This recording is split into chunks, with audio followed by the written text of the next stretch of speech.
Joining me now is Doug Herbert, our international affairs commentator. Let's go back, Doug, to that Putin speech. Just take us through some of the key points the Russian leader made. Yeah, well, the key point was one of defiance. This speech was sort of an amalgam of the greatest hits of Putin's paranoid and insular and grievance-filled worldview. We've heard all of it before, and he sort of hit upon every one of them.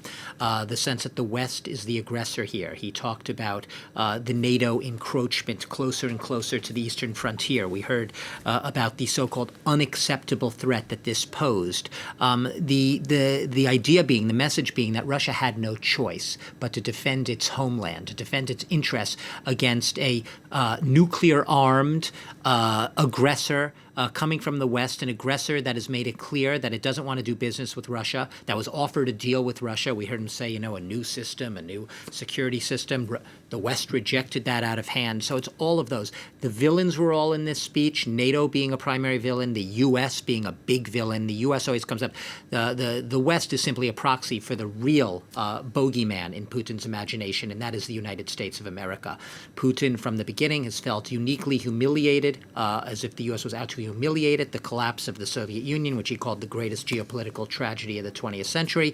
That was the doing of the U.S. and its cohorts. And everything about Putin, you just go back to the original sin. It was that. It was the U.S. humiliation of Russia at the end of the Cold War.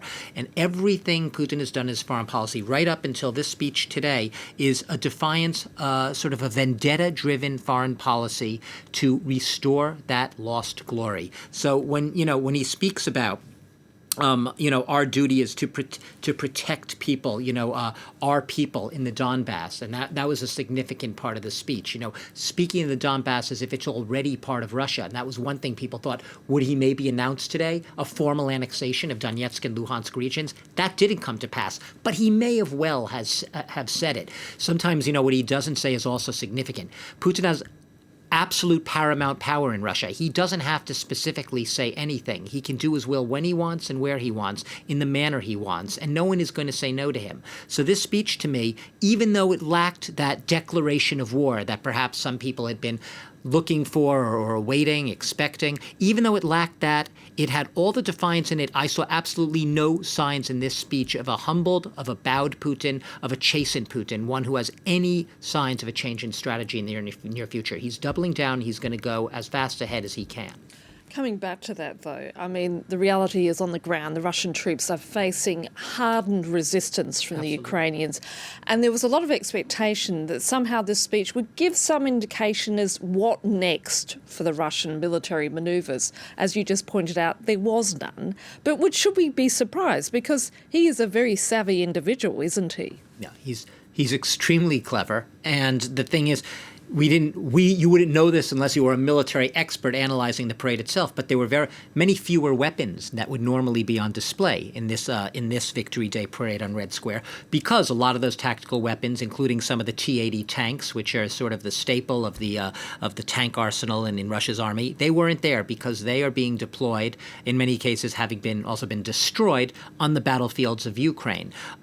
He can try to patch it over as much as he wants, but he knows, because ultimately he's beating it out of his generals to tell him the truth about what's going on. He knows about the military losses. He alluded to the military losses and the families who have suffered the grievances.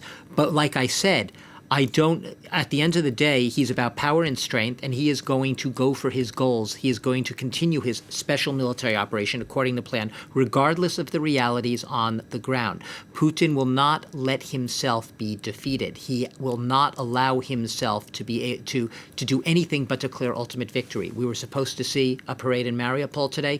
We didn't see that. It's not because the Kremlin called it off because they can't hold a parade in Mariupol, just because the time perhaps isn't right now. That parade in Mariupol will come sooner, perhaps, rather than later. But for now, right now, in Ukraine, I think Putin is going to continue despite the losses. He will continue to throw as much manpower as he can at this war. He will continue to deploy more troops, replenish those that have been basically destroyed on the battlefield or depleted, and he will keep going and going and going to some sort of logical conclusion.